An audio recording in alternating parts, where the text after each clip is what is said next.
In many ways, this free feed of the Lesbian Romantic podcast is a gift, and I am able to give you this episode with the help of patrons around the world. So I want to dedicate this episode to those amazing people who help make this possible. Thank you. Welcome to the Lesbian Romantic podcast. This is Connection Revealed, Part 37. September 24th, 2063, Fire Blue Territory, North American Province, 3 a.m. local time.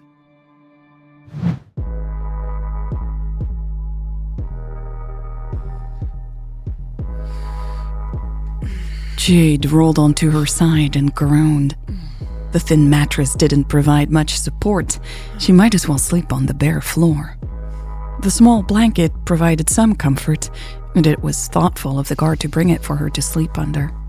Glancing in the direction of the door, Jay saw that her companion was just as restless as she was. The guard was sitting up, their head resting against the wall. They must have been just as tired as Jade, but neither of them could give in to their exhaustion. Jade's mind was too busy to rest. She only had a few hours left before meeting with the rebel scientists, and she still hoped for a breakthrough that she knew wouldn't come. Writing down her thoughts on the wall had helped crystallize things for Jade. She had come to some daunting conclusions that she feared may actually be accurate, despite working with limited data. Jade kept trying to summarize things as clearly as possible so she could explain the severity of the situation. The batteries used to capture solar power at the base and possibly around the world were deteriorating suddenly and rapidly. Jade couldn't explain why this was happening, but she knew they would all have to be replaced, and it would have to be done at lightning speed. But that simply wasn't feasible. The resources needed to produce new batteries had long vanished. Creating new ones required recycling old ones, a slow and inefficient process. She was unaware of any technology that could speed it up, unless the rebels had developed something. I wish Michelle was here, she thought for the 1,000th time, even though Michelle's presence would decrease the chances of the rebels helping them to almost zero. But Jade needed Michelle, a realization that had become clear to her in the past few hours. For the first time since Reed's passing, Jade needed someone. She had promised herself to never let it happen again, but it had. Maybe this time it was even worse. At least she and Reed had had so much in common. They had both desired the same things in life and fought for the same cause. However, Reed had always chosen the fight over Jade, while Jade craved love. And that may be the only thing Michelle and Reed had in common. Michelle also seemed to prioritize the fight over personal relationships, a red flag as conspicuous as the collapsed Golden Gate Bridge. Despite this, Jade still fell for Michelle. To make things worse, Michelle's fight was not Jade's. Michelle was essentially the enemy. Reed certainly would have thought so. Without people like Michelle, Reed would probably still be alive, and Jade and Reed could have been happy together. Jade struggled to swallow. One of the biggest regrets in her life was never telling Reed what she wanted, or at least not in a way that she couldn't keep ignoring it. They both had assumed there was time, but there hadn't been. Why do I always fall for these exceptionally intense women? Jade thought, then chided herself for reflecting on her love life while there was so much more hanging in the balance right now. She smiled bitterly. It was crazy how the mind busied itself with the silliest things in the gravest of circumstances. Was there any situation in which the human mind didn't make things about itself? Jade estimated the hours until she might see Michelle. She knew she would see the rebel scientists around 8 a.m. Would they bring Michelle back here after that? Or would they reunite Jade and Michelle at the border? The guard stood up, pulling Jade from her thoughts. "Bathroom?" Jade joked. "I might join you." She had been trying to engage the guard in banter all night to keep herself from going insane. The reply was as serious as before. The guard said, leaving Jade alone for the first time since her arrival. Jade sat up on the mattress and listened for any sounds in the hallway. Were those voices? Suddenly, the door opened with a loud whoosh, and Jade instinctively covered her eyes from the harsh light. "That was fast," she commented dryly. "Really? It felt like an eternity," a different voice replied. Jade's heart recognized it before her mind did. She jumped up, heart pounding in her ears. "Hey," Michelle said, walking carefully across the room in near darkness before plopping down beside Jade on the mattress. Jade stared at her in disbelief. "Michelle?" she asked stupidly. "The one and only," Michelle replied with a sad smile.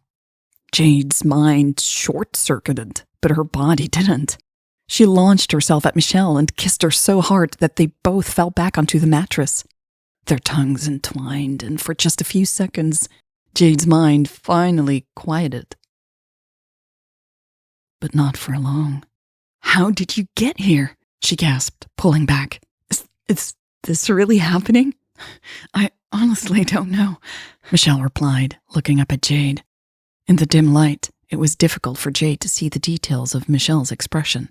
"I thought they wouldn't let you in here," Jade asked, running her hand through Michelle's hair, feeling butterflies in her stomach. Her mind craved answers. Her body yearned for Michelle. "They pushed me inside without warning," Michelle replied, still catching her breath. "It's so dark outside here." "What happened?" Jade propped herself up on her elbows now.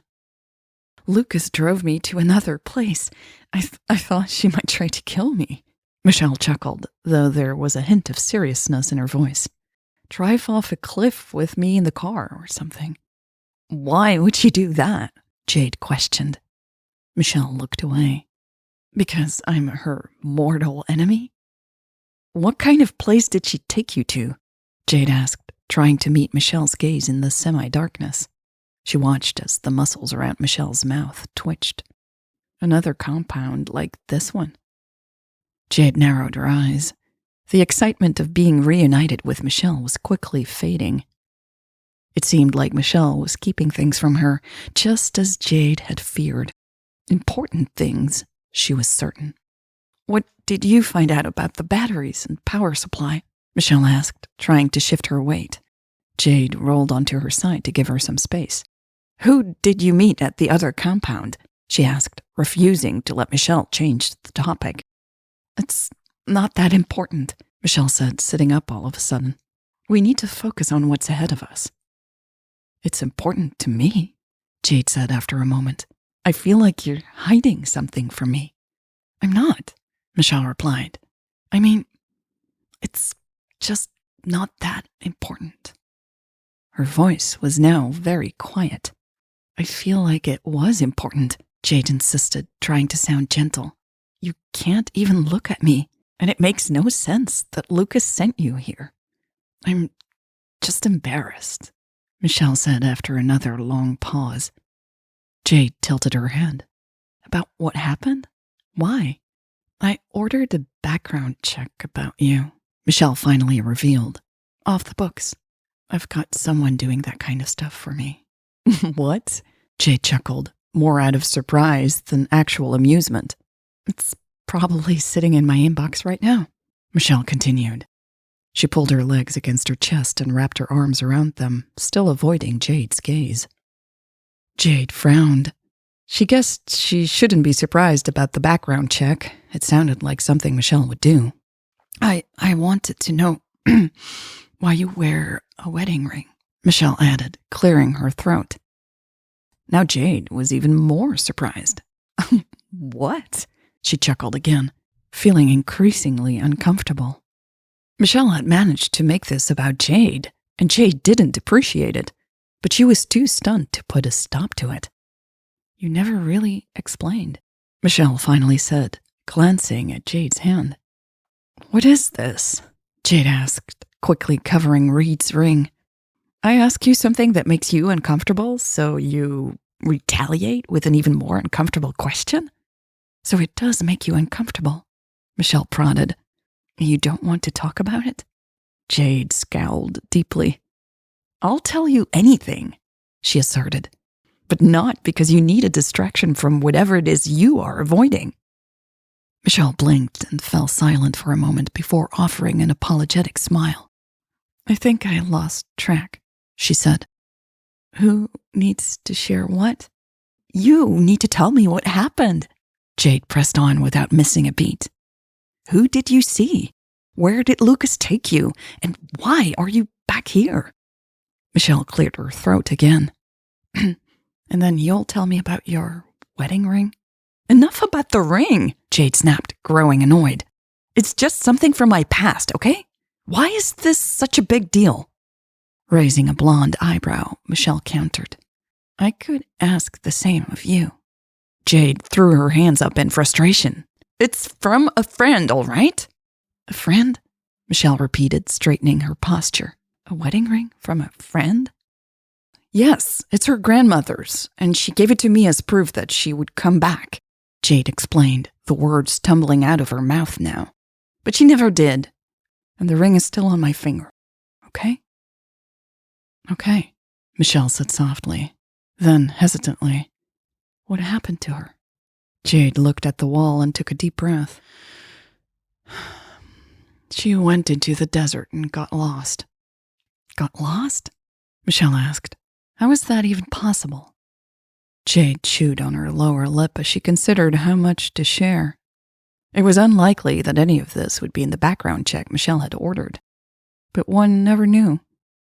She left without any trackers, Jade said. She didn't like being followed everywhere. That's illegal, Michelle stated simply. Yes, it was, Jade nodded. She didn't care. To Jade's surprise, Michelle reached out and took her hand. Sorry, I shouldn't have said that. Why did she go into the desert? Jade met her gaze. It was hard to tell in the dark, but it seemed like Michelle was genuinely interested. She hated how we humans destroy entire ecosystems, Jade explained quietly. She went into the desert to sabotage discovery drones. Michelle simply said, That's even more illegal. Jade chuckled now. It sure was. She was always bolder than me. She would have a mission and she would go for it no matter the cost. Right, Michelle nodded. She was the first woman I ever fell in love with, Jade stated, feeling a sudden sense of pride. Reed had been an amazing woman, and Jade had become a better person just from knowing her, even if they had kissed only once. I'm sorry you lost her, Michelle croaked, her thumb circling Jade's palm. Thanks, Jade sighed. I took off the ring for a while, but then I put it back on. I like to be reminded of her, and to be more like her, to have her courage. I think it's pretty clear that you do, Michelle said. Their eyes met again. You're not going to report this to anyone, are you? Jade asked. Why would I? Michelle asked, shaking her head. I think you would have in the past, Jade said, because her family and friends would still need to be investigated. It would ruin their lives. They've already been through so much.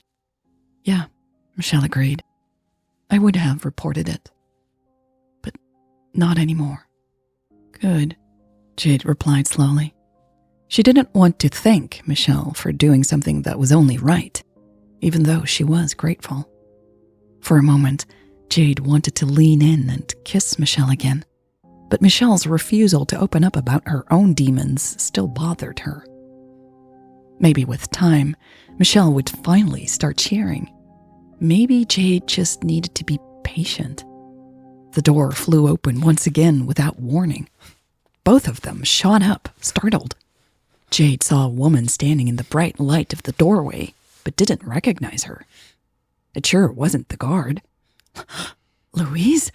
Michelle gasped, her voice filled with hope and joy. Jade's jaw dropped to the floor. This was part 37 of Connection Revealed. Did you know that part 38, part 39, and part 40 are now available to members of the Bells and Whistles Theater? And not just available, but available with all the bells and whistles, so music, sound effects. And there are the other stories, the extra scenes. It's just, if you're a super fan, the Bells and Whistles Theater should definitely be a place for you to check out.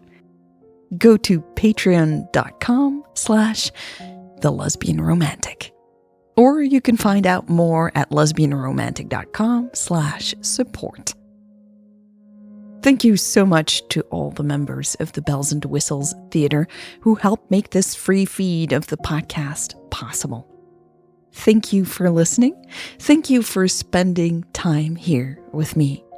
And I'll be back soon with another free episode on this feed.